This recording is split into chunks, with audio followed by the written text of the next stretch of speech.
ভীষণ রকমের অযাচিত আশঙ্কায় দুলছে পৃথিবীটা। ভয়াল দর্শনে সর্বাঙ্গ সমানভাবে স্থানিক গতির উদাহরণের ন্যায় তিত্তির করে কাঁপছে। হাতুড়ি পেঁচানোর মতো করে বক্ষ পিঞ্জর থুকথুক করেছে, যেন এক্ষুনি হৃৎপিণ্ডটা লাফিয়ে বেরিয়ে চলে আসবে। লাফিয়ে লাফিয়ে বেরিয়ে চলে আসবে। অতল অন্তরে একাগ্রতা ভাবে ভয়রা মেলা বসিয়েছে। নরম তুলতুলে হৃদয়টাকে অস্থিরতা যেন শক্ত করে খামচে চলেছে। সামনে থাকা ভয়ঙ্কর মানব অস্তিত্বটার আপাতমস্তক আংশিকও অবলোকন করা যাচ্ছে না, কেননা সেই অস্তিত্বের চাহনি জুড়ে এখন বিরাজমান হিংস্রতা। অদ্ভুত আজব মানবটা যেন অদৃশ্য গ্রাসের আবরণে আবদ্ধ, বায়ুমণ্ডলের মতো এক অদৃশ্য আবরণে নিজেকে বেষ্টিত করে রেখেছে।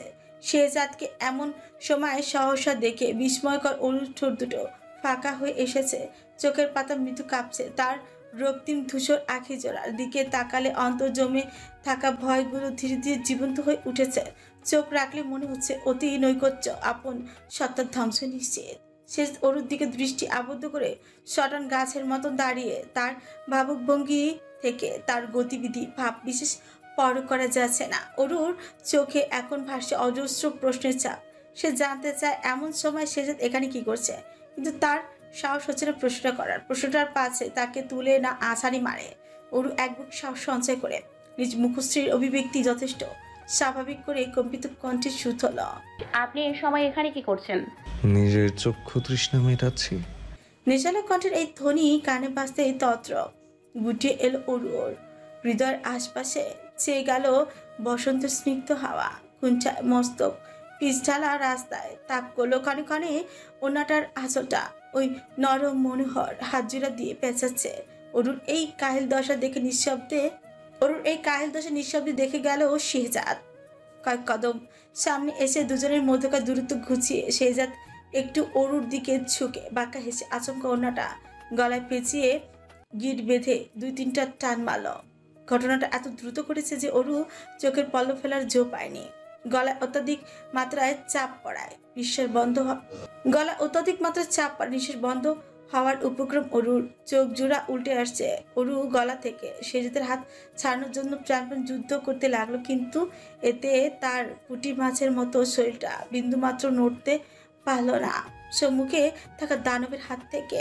শেহজাদ এক হাত দিয়ে অরুর গলা চেপে ধরে, অন্য হাত মাথার পেছন দিকে দিয়ে গলি এক মুঠো শক্ত করে খামচে ধরে অক্ষি দ্বারা অগ্নি বর্ষণ করে বলে, ঠিকই ভেবেছিলাম কয়েক বছরের ব্যবধানে তুই শুধু পাল্টে যাসনি, চূড়ান্ত বেয়াদব তৈরি হয়েছিস। তোর মতো বেয়াদবকে কিভাবে সিধে করতে হয় সেটা আমার ভালোই জানা আছে। অরুর শত চেষ্টা করেও যখন শেহজাদকে এক চুল পরিমাণ নাড়াতে পারল না, তখনই তার উপায় না পেয়ে শক্ত দন্ত দ্বারা কামড় বসালো শেহজাদের হাতে। হাতে অসহনীয় ব্যথা অনুভব হতেই আলগা হয়ে এলো শেহজাদের হাত। নির্দিষ্ট করা অবস্থানের ভিন্নতার কারণে অরু সুযোগ বুঝে শেহজাদের বুক বরাবর জোরসে ধাক্কা বসিয়ে পিছিয়ে এলো। আপনি কি একজন সিরিয়াল কিলার যা আমায় মারার জন্য কন্ট্রাক্ট পেয়েছেন, তাই বারবার আমার গলা টিপে মারতে চাইছেন? হাঁপাতে হাঁপাতে তুমুল উত্তেজনার সাথে কথাটা বলে অরু। দৃষ্টি শেহজাদের দিকে যেতেই সে দেখলো শেহজাদ রাস্তায় পড়ে থাকা একটা প্যাকেট উঠাচ্ছে। বর্তমানে শেহজাদের হাতে একটা প্যাকেট বিদ্যমান, হরেক রকমের লাল নীল মরিচ বাতির আলোয় সেই দীর্ঘদেহী মানবটাকে পর্যবেক্ষণ করতে সক্ষম অরু। শেহজাদের হাতের প্যাকেট দেখে অরুর মনে সন্দেহের দানারা একগ্রভাবে জেগে বসল। আপনার হাতে এটা কিসের প্যাকেট? ওর কাঁপতে থাকা কণ্ঠস্বর। শেহজাদ এমনভাবে চাইল যেন চোখ দিয়ে আজ ভস্ম করে দিবে অরুর সযত্নে গড়া সত্যটাকে। অরু এই দজ্জাল শিয়ানা লোকে একদম বিশ্বাস করে না, কখন কি না করে বসে তাই সে দুজনকার মধ্যকার দূরত্ব খানিকটা বাড়ালো। গিফটের শব্দটা কানে বাসে তড়িৎ বেগে অরু শেহজাদের পানি চাইল। আবছা অন্ধকারও যেন অরুর থতমত মুখশ্রীটা পরখ করতে সক্ষম হলো শেহজাদ। গিফট কার জন্য এনেছেন? অত্যাধিক আগ্রহের সহিত প্রশ্নটা করলো অরু। শেহজাদ যেন আগে থেকে শান্ত, তার কথার পাছে এরকমই প্রশ্ন আসবে। শেহজাদ বাঁকা হেসে চটপটি বলল, তোমার জন্য। এইটুকু শুনে বিদ্যুৎ বেগে চাইলো অরু। পরক্ষণে অরুর চট জলদি স্বাভাবিক হয়ে কৌতূহল চেপে রাখতে না পেরে জিজ্ঞেস করে ফেলল, আমার জন্য প্যাকেটে কি আছে? অরুর করা প্রশ্নের পিঠে কোনো শব্দ উচ্চারিত না করে হাতে হ্যান্ড গ্লাভস পরে নিল, অতঃপর বিকৃত মস্তিষ্কের একটা জঘন্যতম কাজ করে বসলো। অ্যাসিড।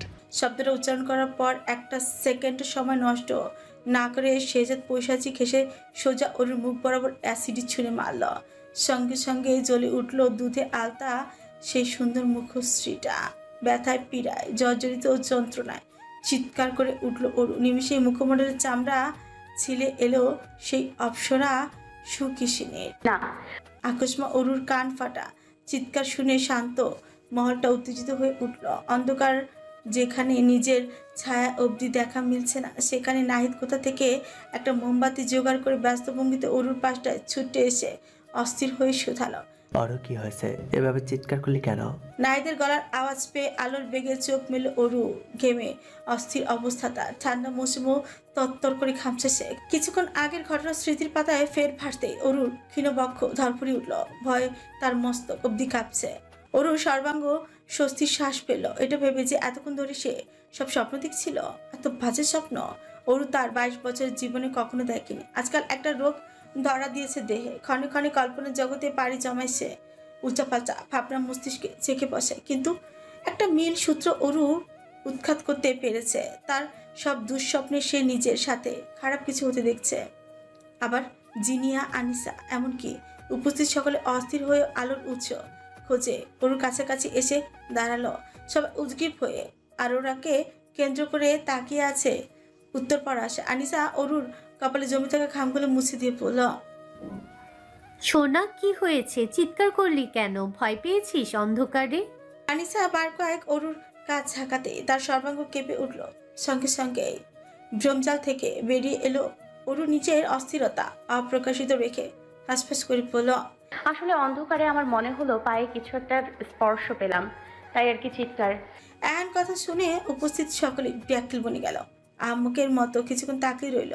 নাইট হাতে থাকা মোমবাতি থেকে নির্গত রশ্মি দিয়ে মেঝেতে কিছুক্ষণ চোখ বুলালো, অতঃপর অরুর পানে চেয়ে পড়ল। আরে এখানে তো কিছুই নেই, তাহলে তোর পায়ে কি লাগলো? আমি জানি না কি ছিল ওইটা। লাইট কেন চলে গেল, কেন সেটা চেক কর। আমি ততক্ষণে কথাটা সম্পূর্ণ শেষ করলো না অরু। ভয়ে তার অন্তরাত্মা কাঁপছে। এক্ষুনি যেন অন্তর ফুটো হয়ে তাজা রক্ত বের হয়ে আসবে। তড়িঘড়ি করে স্থানটা ত্যাগ করল। কিছুক্ষণ আগের ঘটনা। গানের তালে যখন নাচছিল কপত কপতিরা, যখন উড়ন্ত প্রজাপতির মতো করে উঠছিল আবরের মন, অন্তরে আনন্দর খুশিরা ঢেউ আকারে বয়ে বেড়াচ্ছিল, ঠিক তখনই আকস্মিক সব লাইট অফ হয়ে যায়। নিমিষেই আমাবস্যার হাতছানির মতো অন্ধকারে তলিয়ে গেল জায়গাটা। আবরার অরুর সাথে সবে ডান্স শুরুই করেছিল, তার মাঝে এমন ভাবে কারেন্ট চলে যাওয়াতে অরু ছিটকেই চলে যায় আবরার বাহুডোর থেকে বহু দূরত্বে। এতে আবরার মন প্রচন্ড ক্ষুণ্ণ হলো। আশাহত ও ব্যতীত হৃদয় নিঠায় দাঁড়িয়ে রইল সে। বিয়ে উপলক্ষে আজ জেনারেটর আনা হয়েছিল। অবশ্য যখন তখন কারেন্ট চলে যাওয়ার সম্ভাবনা আছে। তার উপর আইপিএস কতক্ষণ থাকে তার কোনো ধারণা নেই, তাই জেনারেটর আনা হয়েছে। জেনারেটর চালানো তার বাড়ির মেইন বোর্ডের সাথে জয়েন্ট করানো হয়েছে। বর্তমানে সেখানটা একজন কালো মাস্ক পরা লোক কিছু কুকীর্তি করতে ব্যস্তময় সময় কাটাচ্ছে। সর্বপ্রথম সে মেইন সুইচের কাট আউট দুটি খুলল। মেইন সুইচের নিচে কানেক্টেড তার দুটি প্লাস দিয়ে টুকরো টুকরো করে কেটে দিল। তারপর পকেট থেকে ফোন বের করে বস নামক একটা নম্বরে কল দিয়ে বলল, বস, কাজ কমপ্লিট। লোকটার কথার পাশে অপর প্রান্তে অবস্থান করা শিহেজাদ এক শব্দে বলল, গুড।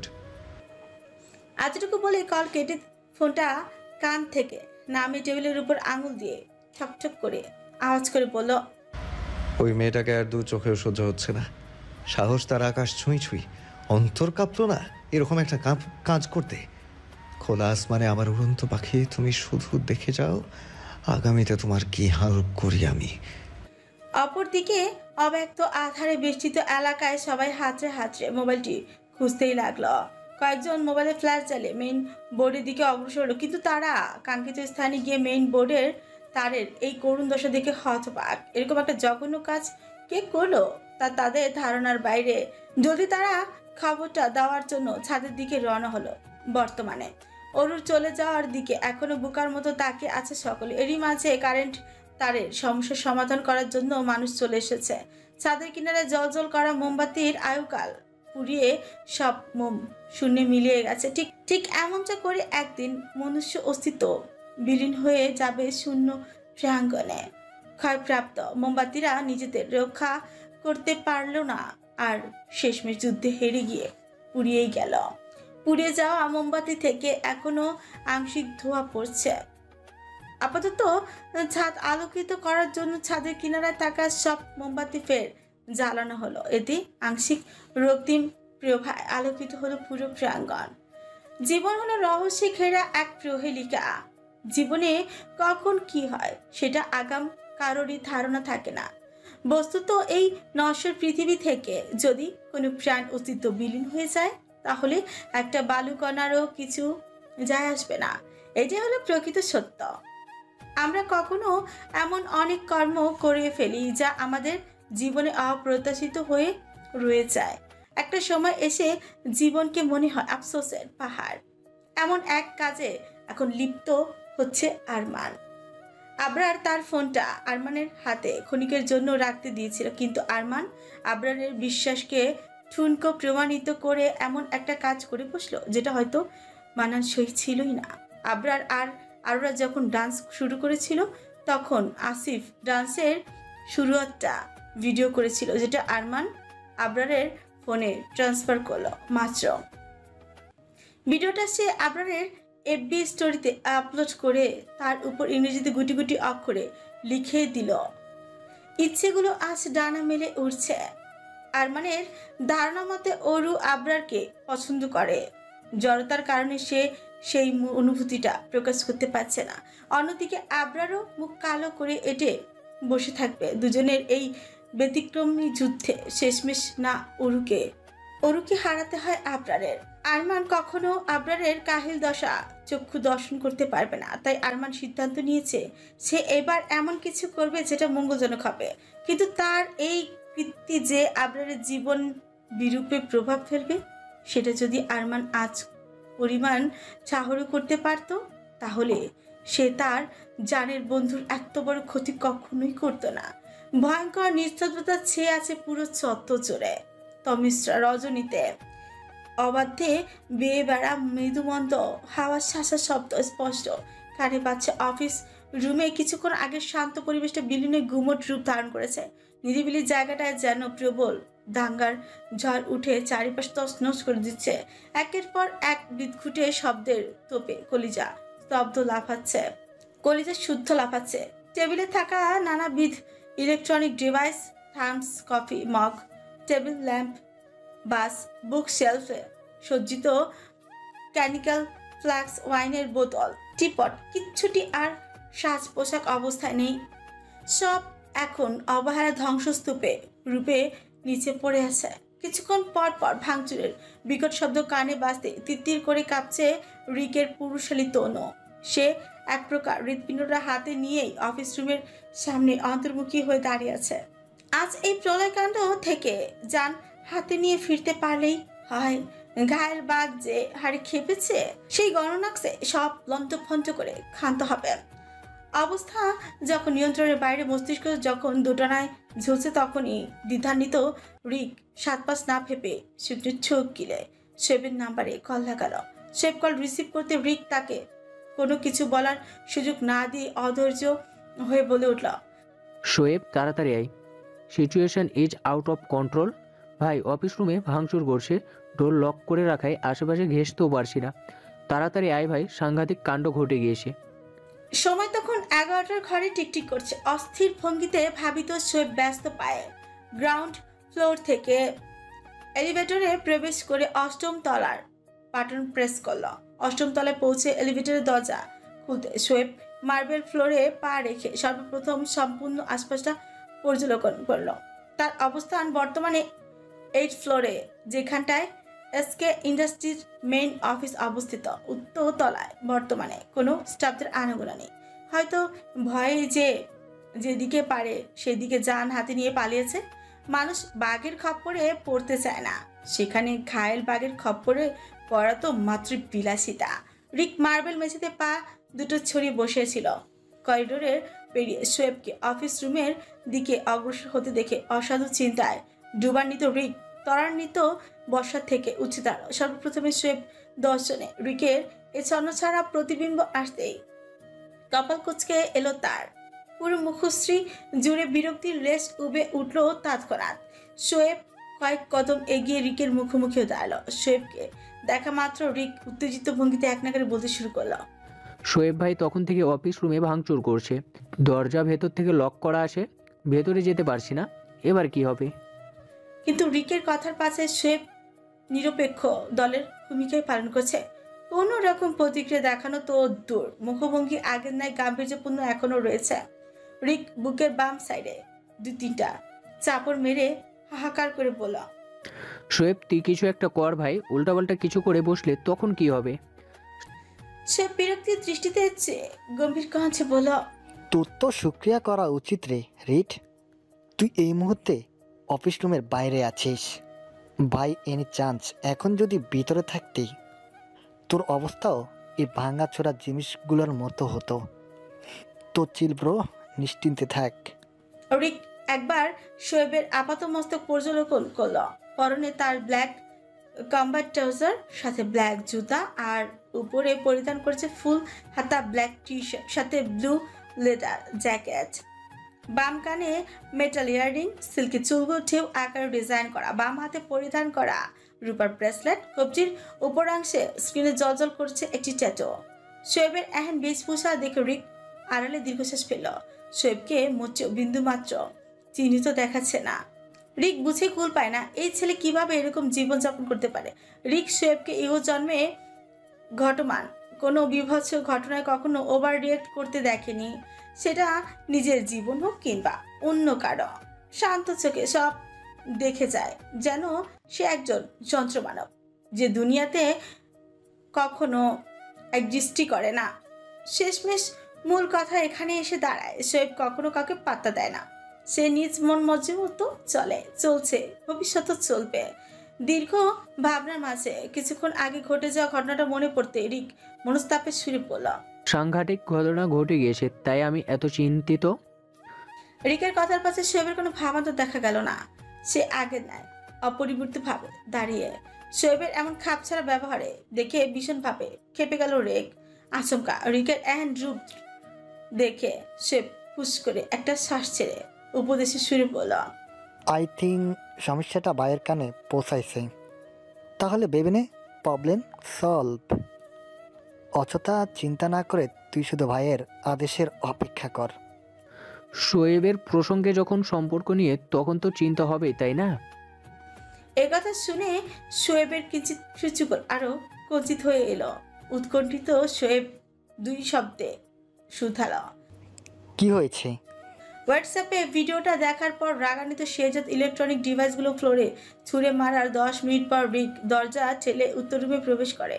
কামরার অভ্যন্তর দৃশ্যপট দেখতে চক্ষু ছানা ভরা রিকের। ল্যাপটপ সহ আরও কিছু ইলেকট্রনিক ডিভাইস মেঝেতে উল্টো চিত হয়ে পড়ে আছে। সহসা রুম নিজ ব্যতীত অন্য কারো অস্তিত্ব টাহর হতে শেহজাদ সিংহের ন্যায় গর্জে উঠল, এখানে কি করছিস তুই? Get out from here. চোখের সামনে থেকে এক্ষুনি বিদায় হও। ভাইয়া, ভয়ার দর্শনের শিকার হওয়া রিক কিচ্ছু বলার আগে কোনো মেলি নরম কণ্ঠস্বর করাঘাতের মতন কামরার প্রতিটি দেয়ালে বাড়ি খেয়ে কানে বাজল। অপ্রত্যাশিত কোনো অস্তিত্বের মাধুর্যে ঘেরা মমতাময়ী ডাক শ্রুতিগোচর হতে সে যে থেমে গেল। নিজের তিক্ত ভাষ্যে দাড়ি বসে উত্তীতি টানল। নাজিকা কামরার অবস্থা দেখে তৎক্ষণাৎ ফিমড়ি খেলো যেন। অস্থিরতা আর ভয় সব মিলে দুকদম পিছিয়ে গেল সে। নাজিকাকে এখানে এই সময়ে দেখে প্রচন্ড অবাক শেহজাদ, সাথে চমকভৃত। পরক্ষণে নাজিকার পিছিয়ে যাওয়া ব্যাপারটা বোধগম্য হতেই অনিয়ন্ত্রিতভাবে বাড়তে থাকা রাগকে নিজের বশে আনলো শেহজাদ। অন্তত সে বোনের সামনে কোনো রকম সিন ক্রিয়েট করবে না, তাই হাতের হাতা ফোল্ড করতে করতে গম্ভীর কণ্ঠে শুধায়, নাজিকা, এত রাতে তুমি এখানে? শেহজাদের করা প্রশ্নের পাশে নাজিকা সুবিন্যস্ত ভাষ্যের জবাবও তৎক্ষণাৎ এলো। ভাইয়া, কিছু গুরুত্বপূর্ণ কথা বলা ছিল, যা আজ না বলেই নয়। ভেতরে এসো। শেহজাদের এই ভেতরে আসতে বলা যেন নাজিকার কাছে চার ধরার সমান। আজ ঢের নালিশ ঠোকার চিন্তা ভাবনা করে এসেছে সে।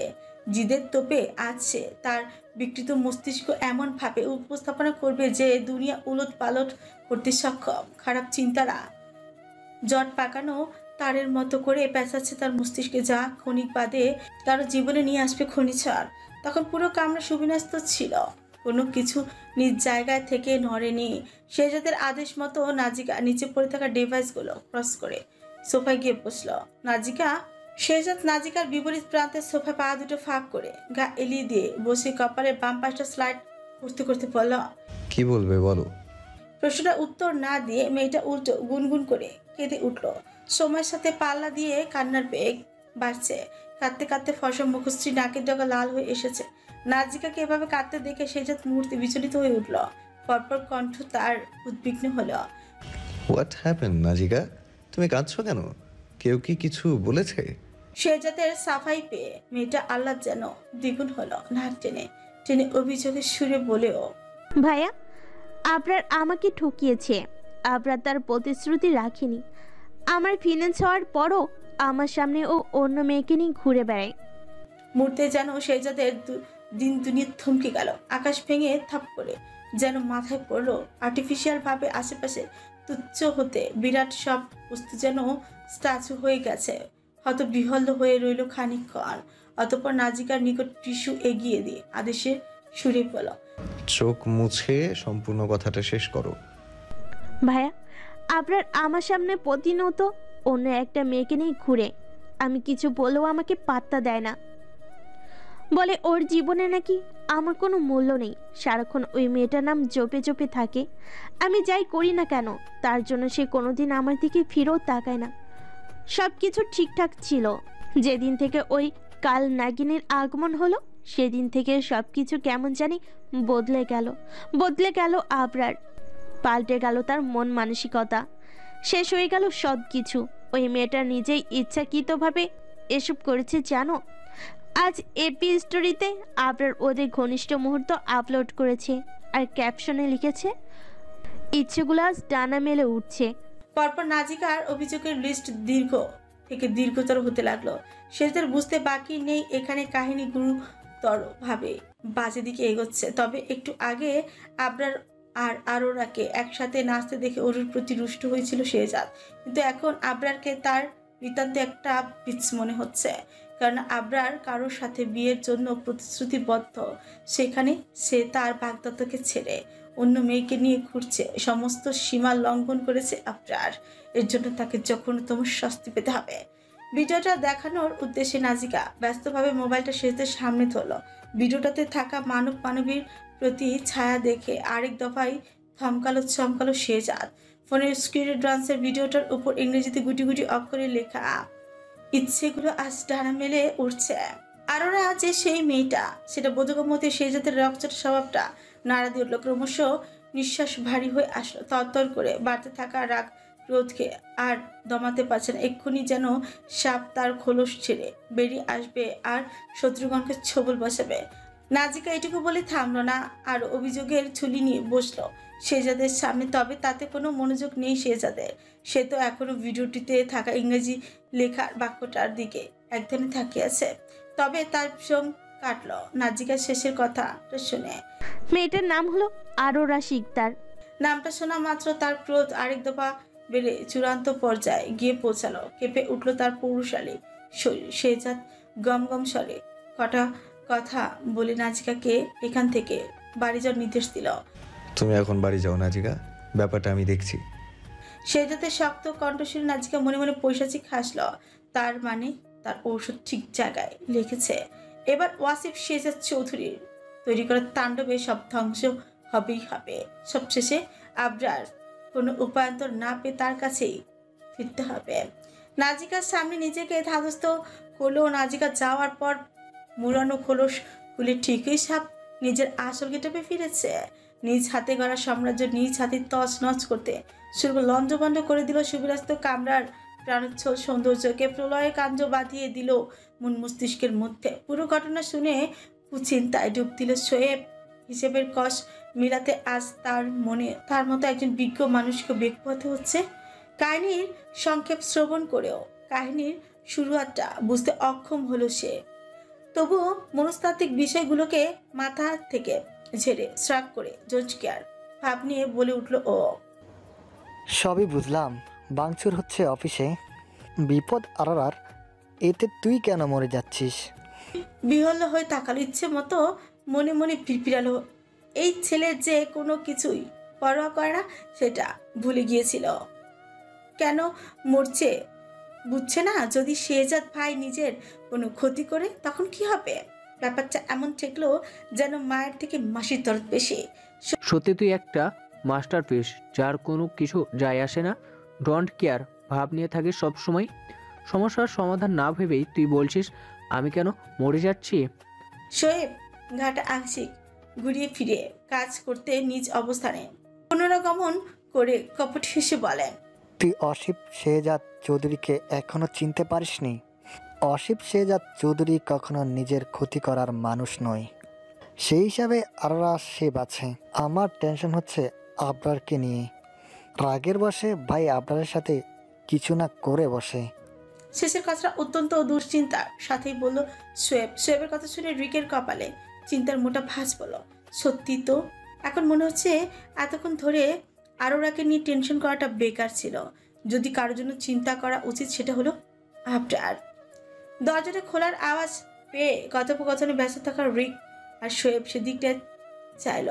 তাদের দুজনের চক্ষু জোড়ায় এখন জলজল করছে একটা ক্লান্ত প্রতিবিম্ব। শ্রমবশত অবস্থা এলোমেলো, পায়ে এগিয়ে আসছে gangster BSK AKA Wasif Shehzad Chowdhury. Shehzad এমন করে এগোচ্ছে যেন তার পেশিবহুল সর্বোত্তমভাবে কাজ করার সাময়িক শারীরিকভাবে অক্ষম। বস্তুত এমনটা হওয়ার কোনো কথা, কারণ এতক্ষণ ধরে অফিস রুমে ঝড় ঝঞ্ঝা নানাবিধ প্রাকৃতিক দুর্যোগ সে নিজ হাতে ঘটিয়ে এসেছে। সবকিছু লণ্ডভণ্ড করতে ব্যয় হয়েছে অত্যাধিক শক্তি।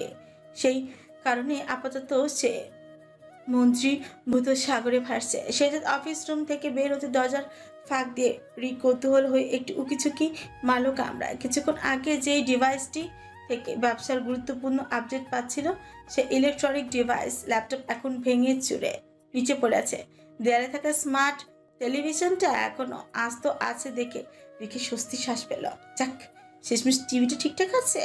অন্য সব ভাঙলেও টিভিটা ভাঙেনি। রিকের ষষ্ঠ ইন্দ্রিয় বলছে নির্ঘাত ভয়ঙ্কর কিছু করতে চলেছে মাফিয়া বস ওয়াসিফ শেহজাদ চৌধুরী।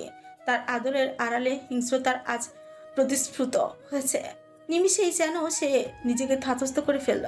এত কিছুর মাঝে মেইন পয়েন্ট যে আবরার, তা আর বুঝতে রানি রিকের। তার ভাবনার ইতি ঘটল শেহজাদের গমগমে কণ্ঠস্বর কর্ণগোচর হতেই। শেহজাদ একটিবারের জন্য শোয়েবের এক করে পর করে নিল। কপাল কুচকে কাঠিন্য দৃষ্টিতে রিকের দিকে তাকে বোঝালো তার খবর আছে। শোয়েবকে এখানে আনার উপযুক্ত শাস্তি যে নৈকট্য অগ্নি দৃষ্টি দিয়ে তা বোঝালো। শেহজাদের চোখের ভাষা এবারের মতো বুঝতে সক্ষম হলো রিক। পলকে ভয়ে জর্জরিত হয়ে তার মুখটা চুপসে এলো। তার যে এই যাত্রার রক্ষা নেই সেটা ভালোই বুঝতে পেরেছে সে। রিক, একটা বিয়ে সম্পূর্ণ করতে যা যা দরকার সব কিছুর ব্যবস্থা করো। এতটুকু শুনে দুজনে বিস্ফোরিত ননে তাকালো। বিয়ের আয়োজন করবে মানে? এসব ভাবতে তাদের ভাবনা চিন্তা হজবর হয়ে এলো। রিকের মনে হাজারো প্রশ্নরা উকি দিল। সে চুপ করে রইল, কারণ মাফিয়া বসকে প্রশ্ন করার কোনো অধিকার কিংবা সাহস তার নেই। শেহজাদের কথার পাশে শোয়েব নিরুত্তর রইল। ভাইকে প্রশ্ন করার কোনো প্রয়োজন মনে হলো না তার, কারণ যেখানে উত্তর পাবে না সেখানে প্রশ্ন করে কি লাভ? বিয়ের আয়োজন কেন করতে বলেছে সেটা কিছু মুহূর্তের পর সচক্ষে দেখতেই পাবে। তাহলে প্রশ্ন করার সময় নষ্ট করার কোনো মানই হয় না।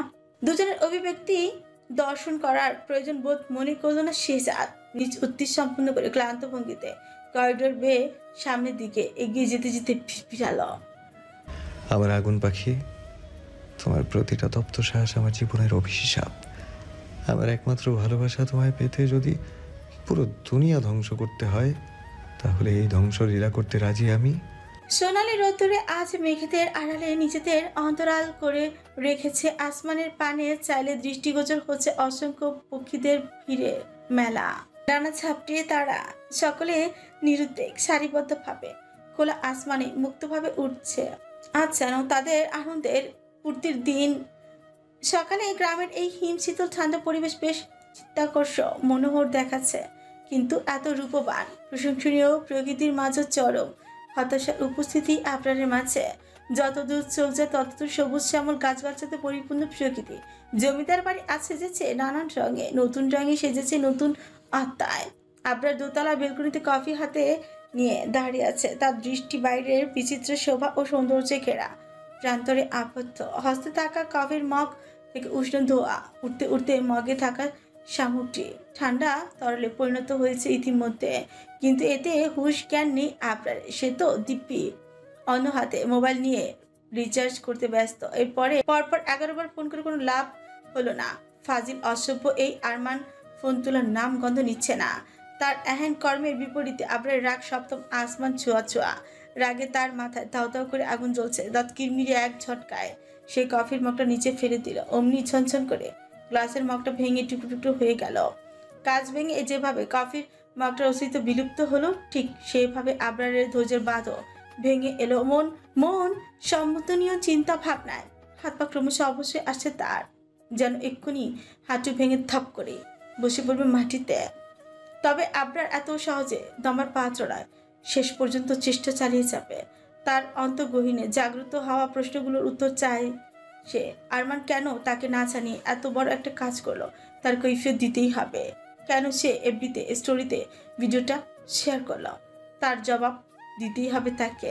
এতক্ষণ প্রচেষ্টার পর কল রিসিভ করলো আরমান। অতঃপর ওপাশ থেকে ঘুমজনক কঞ্চে বলল, হ্যালো কাওয়ার্ড, কুত্তা বেয়াদব, তুই কোথায়? এসব কি আপলোড করেছিস এফবি স্টোরিতে? তোকে একবার হাতের কাছে পাই বাস্টার্ড, তারপর বুঝাবো যে আবরার জিহাদ খারাপের সময় কতটা খারাপ হতে পারে। আরমানের বলা ছোট্ট শব্দটার বিপরীতে তৎক্ষণাৎ বিশ্রী ভাষায় তিরস্কার করতেই লাগলো আবরার। আবরার অকথ্য ভাষা সম্বোধনে শুনে শোয়া থেকে এক প্রকার লাফিয়ে উঠল আরমান। পরক্ষণে আবরারের ভাষ্য বোধগম্য হতে কয়েক সেকেন্ডের জন্য যেন তার মনস্তাত্ত্বিক ক্রিয়াকলাপ বন্ধ হয়ে এলো। আবরারের রাগের পরিমাণ ঠাহর হতেই শুকনো ঝকিল আরমান। পরপর নিজেকে সর্বোচ্চ ধাতস্থ করে বলল, ও দেখ আবরার, আমি যা করেছি তোর ভালোর জন্যই করেছি। ওরও হয়তো তার অনুভূতিগুলো জড়তার কারণে তোর সামনে প্রকাশ করতে পারছে না। দেখিস এই ভিডিওটার ক্যাপশন দেখে ওরু তোকে তার মনের মধ্যে জন্মানো অপ্রকাশিত কথাগুলো জানাবেই। আরমানের এরূপ ভাষ্য প্রকাশে আবরারের বিচলিত হৃদয় যেন মুহূর্তে শান্ত হয়ে এলো। যদি এমন হতো তাহলে হয়তো আবরারের জীবন সর্বসুখ এনে হানা দিত। অজান্তে আবরারের অজযুগল ধরে খেলে গেল এক মনোমুগ্ধকর চমৎকার হাসি। দূরের অন্তরিক্ষে আপন মনে পাকা ঝাপটিয়ে উড়ন্ত এক জোড়া পাখির দিকে আবরার ঝাপটা দৃষ্টিতে নিক্ষেপ করে ভাবনায় হাবিজাবি কল্পনা করে উৎফুল্ল মনে উষ্ঠতর নাড়িয়ে নিচে নিচে আওড়ালো, আরোরা, আমি তোমাকে এতটা চাই যতটা অন্ধ মানুষ দুনিয়ার আলো দেখতে চায়। মনে মনে এই কথা বলেও বাহ্যিক সে রাগ ধরে রাখলো। আরমান একটা স্রেফ আপদের মতো কাজ করেছে আজ। যদি আরমানের করা কর্মের কোনো কারণে কোনো বড়সড় ঝামেলা হয় তখন কি হবে? তখন আরমানকে ছাড় দিবে না কিছুতেই, তাকে তার পাওনা শাস্তি দিবেই দিবে। তাই সে আকস্মিক রাগ প্রকাশিত সহিত বলল, ইডিয়েট, তোর থার্ড ক্লাস কথাবার্তা বন্ধ কর। তোর বালের বুদ্ধির কারণে আজ আমার চরম সর্বনাশ হতে যাচ্ছিল। বাই দ্য ওয়ে, তুই এখন কোথায়? জানতাম তুই এই সব জানলে আমার কাজ কবজ করার ফন্দি আট, তাই তো আমি তোর ধরা ছোঁয়ার বাইরে যাওয়ার জন্য ভেনিস হয়ে গেছি। তাই সে আংশিক রাগ প্রকাশের সহিত বলল। তুমুল উত্তেজনায় কি বলে ফেলেছে সেটাই বোধগম্য হতেই ছটপট আরমান দাঁত দিয়ে জিভ কাটলো। আরমানের এহেন কথার পাশে আবরার চেতে গিয়ে বলল, ইবলিশ, তুই তোর সব ননস্টপ বকবক বন্ধ করবি? কোথায় তুই এখন? আরে এত হাইপার হচ্ছিস কেন? সিল ব্রো, আমি ঢাকায় চলে এসেছি। আরমানের চলে যাওয়ার সংবাদ কর্ণগোচর হতেই বিরক্তিতে আবরার ঘন ভ্রুজোড়া কুচকে এলো। হাত মুষ্টিবদ্ধ করে চিবুক মট মট করে চিবিয়ে বলল, হোয়াট ননসেন্স আরমান, ঢাকায় চলে গেছিস মানে? তুই বিয়ে অ্যাটেন্ড করবি না? আবরার রাগান্বিত স্বরের কথাগুলো তোয়াক্কা করলো না আরমান। আরো উল্টো অনেকটা হেয়ালিপনার সাথে বলল, ও হ্যাঁ হ্যাঁ, আমি ঢাকায় চলে এসেছি। আমার নিজের জানের প্রতি অনেক মায়া আছে বুঝলি, তাই তো প্রাণ ভোমরা নিয়ে ঢাকায় চলে এসেছি। আমি জানতাম একবার তুই আমায় ধরতে পারলে চরম কেলানি দিতি। ফাও কথা বন্ধ কর আরমান, এক্ষুনি ব্যাক কর কৃষ্ণপুর গ্রামে। It's my order. Arman chair আদলে সিরিয়াস মনোভাব এনে সুবিন্যস্ত ভাষায় বলল, লিসেন ব্রো, ডেট ইমিডিয়েট আসতে বলছিল, তাই ভোর সকালে রওনা দিয়েছিলাম। ইটস ওকে, বিয়ে অ্যাটেন্ড করতে না পারলে রিসেপশন মাস্ট বি অ্যাটেন্ড করবো ব্রো। ডিসগাস্টিং, ফোন রাখ। চরম বিরক্তি আর একরাশ অস্থিরতা নিয়ে খট করে ফোন কলটা কেটে দিল আবরার। পরপর তার চেহারে ভর করলো একরাশ অস্থিরতা। আবরার সশব্দে শ্বাস ত্যাগ করে দৃষ্টিপাত করলো আরমানের বানানো ভিডিওটার দিকে, যেটা একটু আগে সে এফবিতে স্টোরি থেকে ডিলিট করে দিয়েছে। এখন সেই ভিডিও অতি যত্নে সেই গ্যালারিতে সংরক্ষিত করে রেখেছে। আবরার ভিডিওটিতে থাকা সেই মায়াবতীর পানে এক ধ্যানে খানিকক্ষণ যে ভগ্ন হৃদয় অনুচ্ছ কঞ্চে বলে উঠল, আরোরা, তুমি হলে আমার বহু বছরের জমিয়ে রাখা আবেগ। তুমি আমার প্রেম নয়, তুমি হলে আমার সেই জমানো আবেগের মায়ায় জড়ানো ভালোবাসা। এ জীবনে তোমাকে খুব করে চাই। তুমি মেঘ চন্দ্রবেশী লুকিয়ে থাকা রূপ হঠাৎ এসে চমকে দাও আমায় খুব। আনমনে বাক্যটা সম্পূর্ণ করে আবরার তার ছেলের হাসি হেসে চোখ বন্ধ করে রইল খানিকক্ষণ। তার হাসির আক্ষরিক অর্থ যেন সে জীবন নিয়ে ভীষণ হতাশ। গতকাল রাত থেকে ভোর অবধি জটিল সমীকরণে বেড়া জালে মধু লগ্নে মগ্ন তনিমা চৌধুরী আলমারিতে শাড়ির ভাঁজে সংরক্ষণ করে রাখা ফ্রেমটা অতি যত্নে বের করে বিছানায় এসে বসলো তিনি। উরুর উপরে ফ্রেমটা রেখে এক মনে তাকিয়ে রইল সে। হঠাৎ করে তার একমাত্র রাজকন্যা দর্শন পাওয়ার লোভে ব্যাকুল মন আকুলি বিকুলি করে উঠল। দুই চোখ বেয়ে গড়িয়ে পড়ল তপ্ত নোনা জল। বিন্দু বিন্দু জলের ফোঁটাগুলো ফ্রেমের উপর চপচপ করে পড়ে সেখানটায় এক কোণায় জমা হচ্ছে, যেন যেখানটায় কেউ ফোয়ারা বসিয়েছে। গত 8 বছরের বদলতে তিনি জেনেছেন চিনেছেন প্রকৃতি আদিম জন থেকে জাদু বাস্তবতার নিসর্গকে হাড়ে হাড়ে টের পেয়েছে প্রিয় অস্তিত্বের মানুষ শূন্যতা। আচ্ছা, তার যেদি সোনার মানিকের কি তার কথা মনে পড়ে না? সে কি মাথার উপর মায়ের ছায়ার শূন্যতা অনুভব করে না? আচমকা খটখট শব্দে তনিমা চৌধুরী ভ্রম ছেড়ে বেরিয়ে এলেন। পাশে ফিরে দরজার দিকে বেদনা মিশ্রিত ফ্যাকাশে মুখশ্রী নিয়ে তাকালো। পরপর তড়িঘড়ি করে ছবিটা উল্টো করে সরিয়ে রাখলো নিজ থেকে আংশিক দূরত্বে। চৌকাঠে মাইল ঠুলু ঠুলু ভাবে কোনোভাবে দাঁড়িয়ে আছে দেখেই বোঝা যাচ্ছে। Sorry repeat. চৌকাঠে মাইরা ঢুলু ঢুলু ভাবে কোনোভাবে দাঁড়িয়ে আছে দেখে বোঝাচ্ছে সদ্য ঘুম থেকে উঠে এসেছে অষ্টাদশী কন্যাটি। পরনে সাদা কালো কম্বাইন্ড ফুটফুটে ফ্রকটি কুকড়ে গিয়েছে, চুলগুলো এলোমেলো কাঁধের নিচ অবধি। চুলগুলোকে এখনো কোনো পাখির বাসার মতোই মনে হচ্ছে। ফর্সা মুখশ্রী জুড়ে বিরাজমান চরম লেভেলের বৃতৃষ্ণা। মায়েরা দিদিভাই, তুমি এই সময়? এসো, ভেতরে এসো। মাইরাকে কামরার অভ্যন্তরে আসার আমন্ত্রণ জানাতে জানাতে তনিমা চৌধুরী বসা থেকে উঠে দাঁড়ালো। মাইরা আর তনিমা চৌধুরীকে কোনরূপ বাক্য উচ্চারণ করতে না দিয়ে ঠুলতে ঠুলতে এলোমেলো পা ফেলে কামরায় প্রবেশ করলো।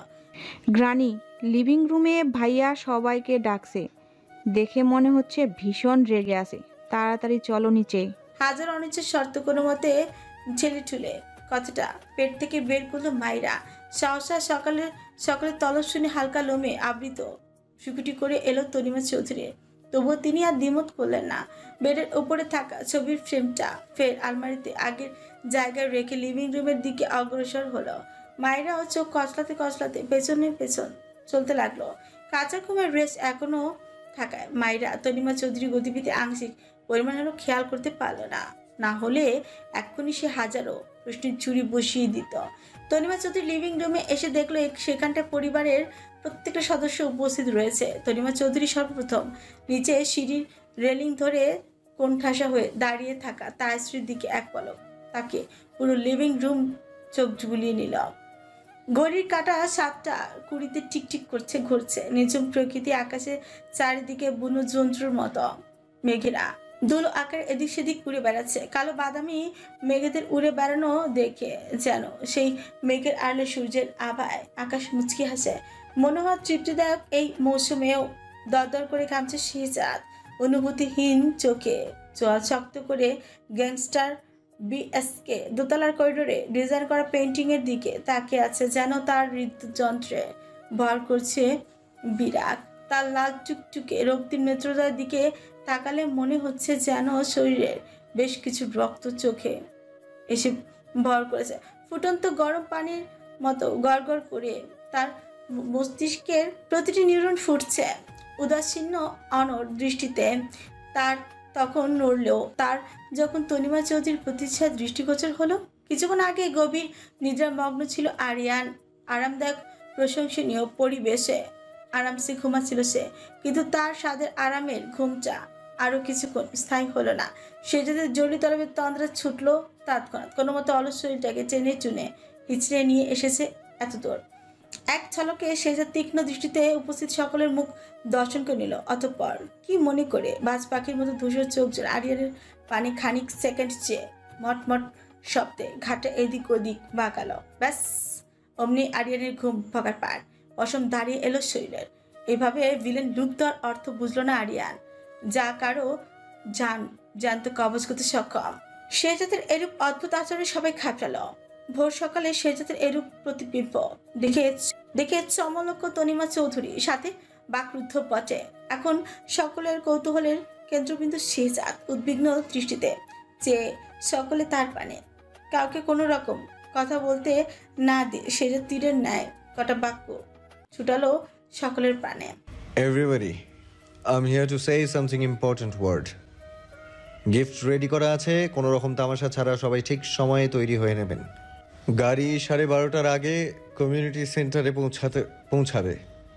সো যথাসময়ে সবাইকে যেন উপস্থিত দেখি আমি। ক্ষণিকের জন্য সুসজ্জিত প্রজ্বলিত প্রাঙ্গণটিতে নেমে এলো ভয়ঙ্কর নিস্তব্ধতা। পুরো হল রুম জুড়ে এখন মানুষের ফুসফুস করে নিঃশ্বাস নেওয়ার শব্দ ব্যতীত অন্য কোনো শব্দ প্রতিদিনই হচ্ছে না।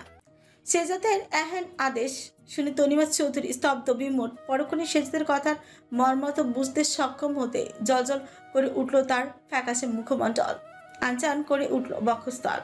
আবেগাদিতে শরীরের লোম খাড়া হয়ে এলো। ইমদাদ চৌধুরী নির্বাক চোখে শুধু চেয়ে রইলেন, সূচক শব্দ অব্দি উচ্চারণ করলেন না। সে জাত একবার ঘাড় কাত করে ইমদাদ চৌধুরীর দিকে চাইল।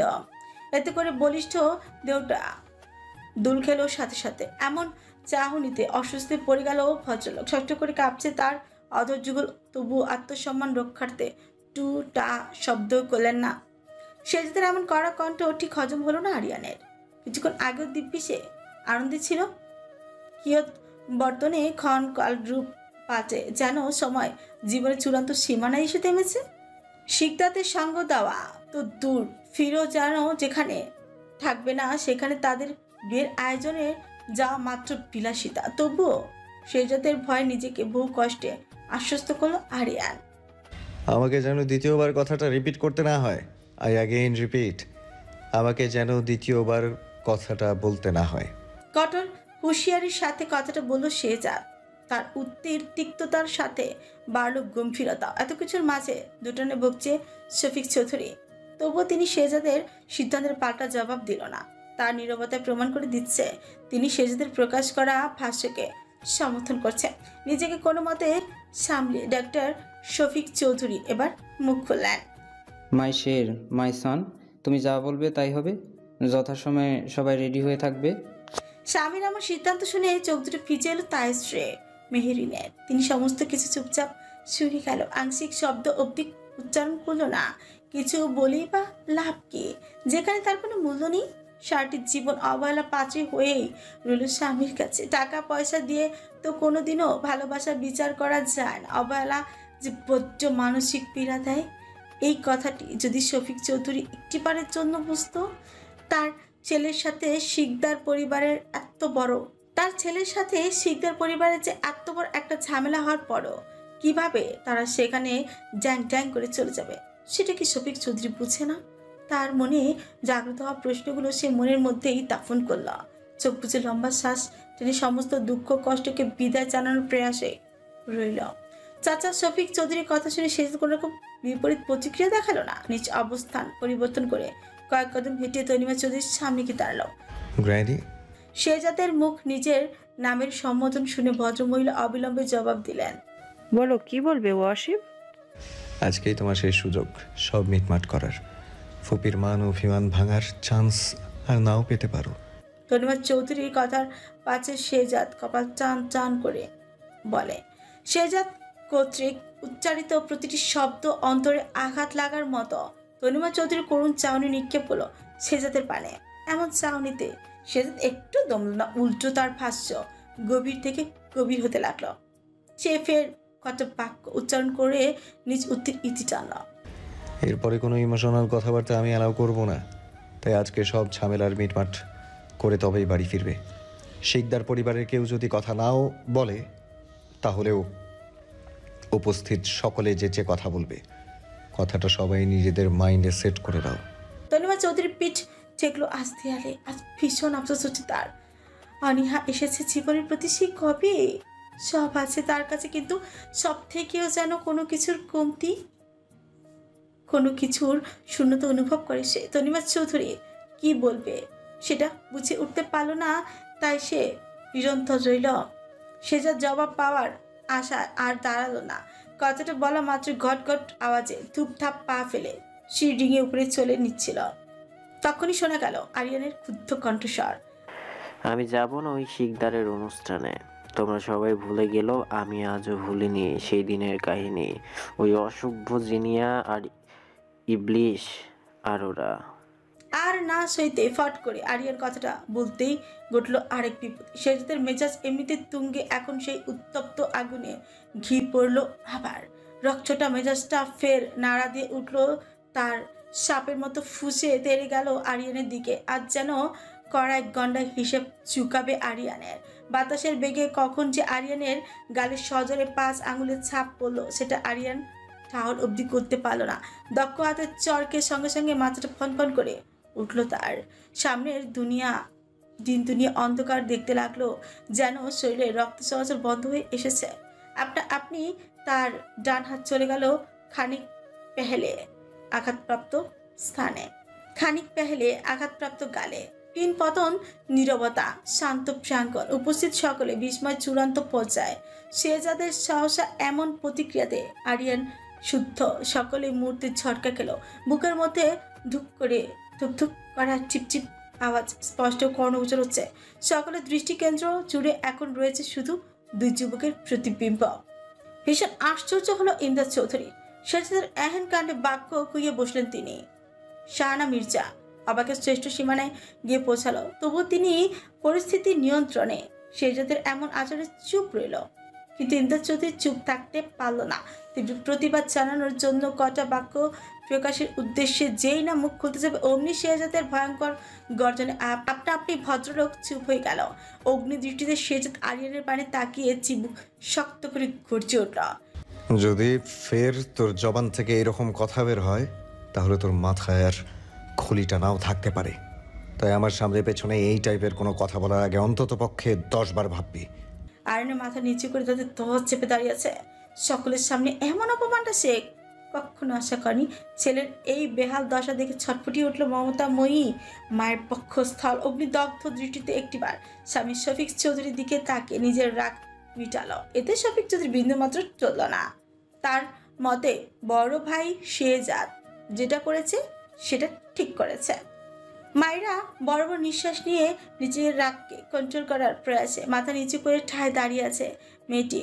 পাশে চাইশা বিস্ময়কর চাহনিতে তাকিয়ে দেখছে সামনের দৃশ্যপট। তনিমা চৌধুরীর অস্তিত্বের কোনো দেখা মিলল না। এই পর্যায়ে ভদ্রমেয়েরা এমন ভাবটা দেখালো যেন সে একটু আগের ঘটনার সামান্যতম প্রেক্ষাপটও দেখেনি। সকলে ভাবমূর্তির আংশিক পরিবর্তন হলেও শোয়েব এখন নিরন্তর। তার চোখে মুখে বিস্ময় কিংবা অবাকর ছিটে ফোটাও নেই। সুকৌশলী শোয়েবের মস্তিষ্ক জুড়ে হাজার চিন্তার প্রবাদ আকারে ঘুরছে যে তা গ্রেট ওয়াসিফ শেহজাদ চৌধুরী কি করতে চলেছে আজ। জমিদার বাড়িটা আজ মনমরা লাগছে। আনন্দ উল্লাসের পর্যন্ত নেই উত্তর কুঞ্চে। যে কেউ দেখলেই বলবে এটা কোনো বিয়ে বাড়ি নয়, এটা কোনো সাক্ষাৎ পাথালপুরি। বিয়ের আংশিক আমেজ পর্যন্ত দেখা যাচ্ছে না। থাকবে বা কোথা থেকে, যেখানে বরমশাই লাপাত্তা। সেই কাল রাত থেকে মরার মতো ঘুমাচ্ছে আরান। প্রভাতবেলা থেকে আবরার তক্কতকে ঘুরছে আরানকে তার ওই গুদাম থেকে বের করার উদ্দেশ্যে, যেখান থেকে সেই কখন থেকে সে নিজেকে গুম করে বসে আছে। কাল রাতে আরান বলে দিয়েছে সে এই সো কল্ড হলুদের অনুষ্ঠান নাকি করবে না। এই সিদ্ধান্ত শুনে ঠোঁট ফাঁক করে এসেছিল আবরারের। বলার ভাষা হারিয়ে বসেছিল সে। দরজা জোরে জোরে করাঘাত করে লাভ হলো না। ওটার নাম তো নেই আরানের। আজ এত ঘুম কই থেকে আসছে কে জানে। হাজার ডাকাডাকি তো উঠেনি। তখন আবরার নিরুপায় হয়ে ধুমধাম পা ফেলে চলে গেল। আশ্চর্য, সে কি আজ পণ করেছে দরজা না খোলার? খেপে গিয়ে আবরার কয়টা অকথ্য কুকথ্য ভাষায় কথা শোনাতে শোনাতে প্রস্থান করলো উত্তর স্থান। আনিসার গায়ে হলুদের অনুষ্ঠান বেশ জাঁকজমকপূর্ণ ভাবে আয়োজিত হয়েছে। গায়ে হলুদের প্যান্ডেলে ছাদের মধ্যে টাঙানো হয়েছে একটা ফুটা ফাঁক অবধি মিলছে না মানুষের গিজগিজে নিতে। অতিষ্ঠ ভাব চলে আসছে। সমস্ত তল্লাটের মানুষজন শিকদার বাড়িতে উপস্থিত হয়েছে। শিকদারের প্রথম মেয়ের বিয়ে বলে কথা, সবাই তো হাসবে। ঠান্ডা পরিবেশটাও, অনেক লোকের উচ্চ রব গোলমালে ভ্যাপসা গরম অনুভব হচ্ছে। আনিসা গাল ভর্তি হলুদ লাগিয়ে স্টেজে বসে আছে। প্রকৃতির ঠান্ডা থাকলেও অতিরিক্ত গণমানুষের কোলাহলে বেশ গরম লাগছে তার। দরদর করে ঘাম ঝরছে তার রাজ কপাল পেয়ে। আনিসা একটা ভ্রমের মধ্যে নিবদ্ধ ছিল। এতক্ষণ কল্পনা জগতে হাবিজাবি আঁকিবুকি করছিল সে। তখন আচমকা চোখের সামনে তুড়ি বাজাতেই ভ্রম ছেড়ে বেরুলো আনিসা। সামনে চোখ রাখতেই সর্বপ্রথম তার দর্শনে এলো আরায়া। হাতে তার মোবাইল, হয়তো কারোর সাথে ভিডিও কলে কথা বলছে। আরায়া আর তার কিছু ফ্রেন্ড এসেছে। এই তো ঘন্টাখানিক হলো। আনুমানিক আরায়ার ফোনের ক্যামেরা পেছন দিকে তাক করা।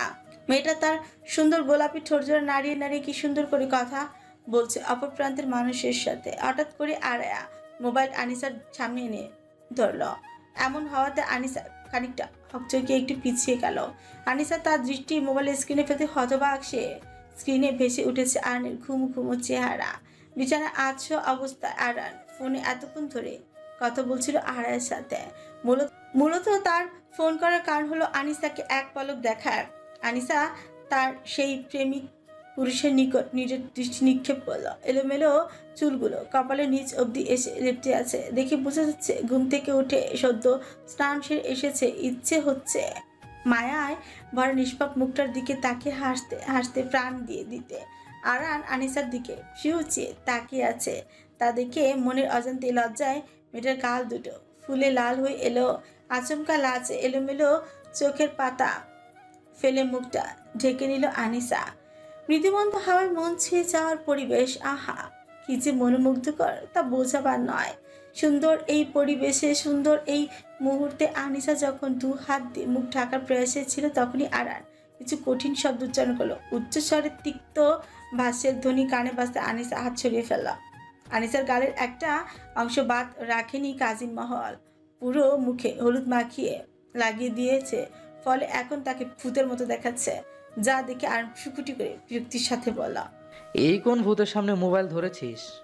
আরায়া, আরেকটুর জন্য তো আমার হার্ট অ্যাটাক আসছিল। ভাগ্যিস পরে বুঝতে পেরেছি এটা ভূত নয়, মানুষ। মানুষ যে এসব কেন মাখে কে জানে, যত সব। কথাটা বলা মাত্র ফোন কলটা কেটে দিল আরান।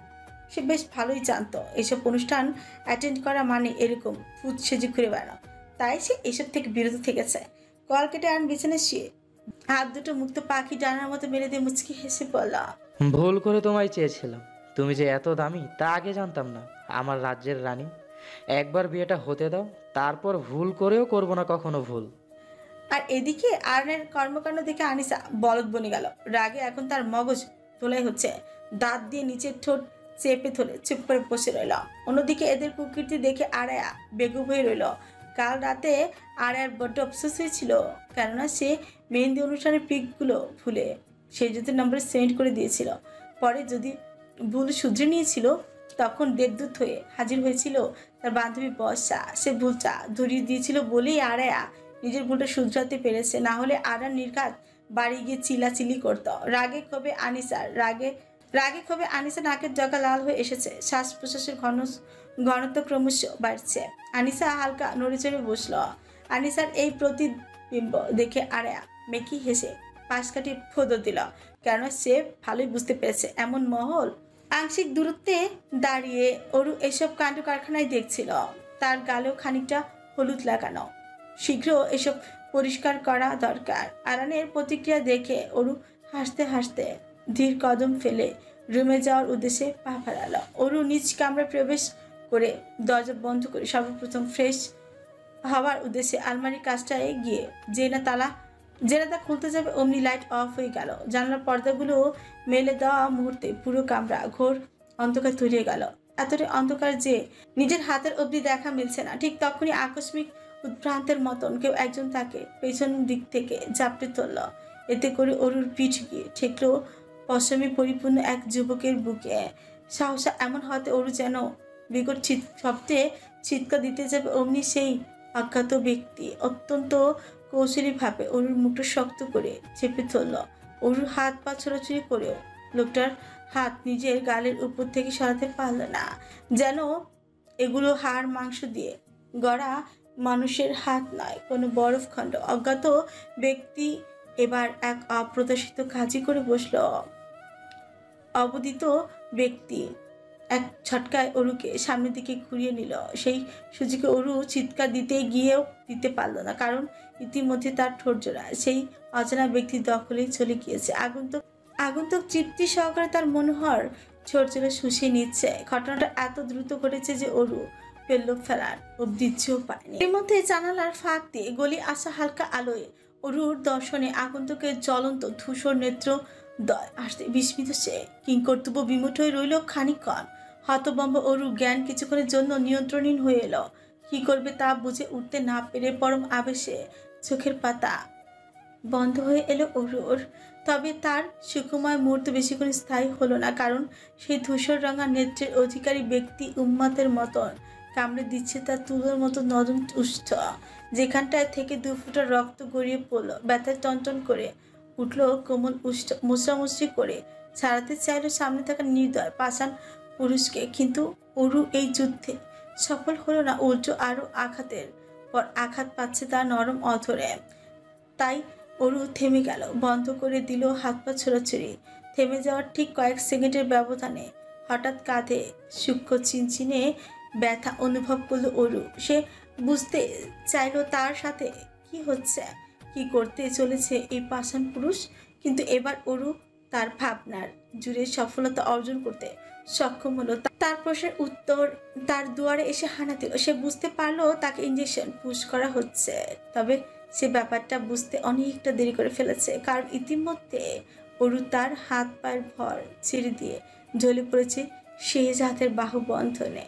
আর সেই প্রেমিক পুরুষ সযত্নে তার প্রিয়তমাকে বাহু ধরে জড়িয়ে নিল। অতঃপর ছোটে আংশিক পরিমাণ রক্ত বৃদ্ধাঙ্গুলি দিয়ে মুছতে মুছতে হাসকি স্বরে বলল, ইউনিভার্স, আমি হলাম সেই ভিলেন যে তার প্রণয়িনীকে মেইন তাহা মহব্বত করে। আমি পৃথিবীর সেই নিষ্ঠুরতম প্রেমিক যে তার প্রণয়িনীর বেহাদ ধ্বংসের কারণ। হাজারো পাওয়ার মাঝে তুমি ছিলে আমার মাত্রাতিরিক্ত চাওয়া। অশেষ বাধা পেরিয়ে অবশেষে দোরগোড়ায় আমাদের অসহায় ভালোবাসা।